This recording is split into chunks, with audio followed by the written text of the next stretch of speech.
Doctor எனக்கு உடம்புல எங்கே அடிபட்டாலும் சீக்கிரம் ஆறிடும் டாக்டர். உதாரணத்துக்கு எலும்பு முறிவாச்சு, எனக்கு 2 மாதத்தில் சரியாயிருச்சு.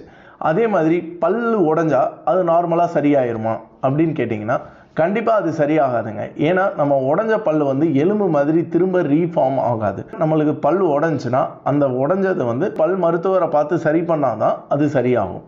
இல்லை அதில் கூச்சம் எதுவும் இல்லை அப்படின்னா அதுக்கு ட்ரீட்மெண்ட்ன்றது பெருசாக தேவையில்லை. பட் பல் உடஞ்சி கூச்சம் இருக்குது, ஜில்லுன்னு தண்ணி குடிக்கும்போது கூச்சம், வலி, கம்ஸில் கொஞ்சம் வீக்கம் அது மாதிரி வருது அப்படின்னா உங்களோட பல் மருத்துவரை போய் பார்த்தீங்கன்னா அது சரியாகும்.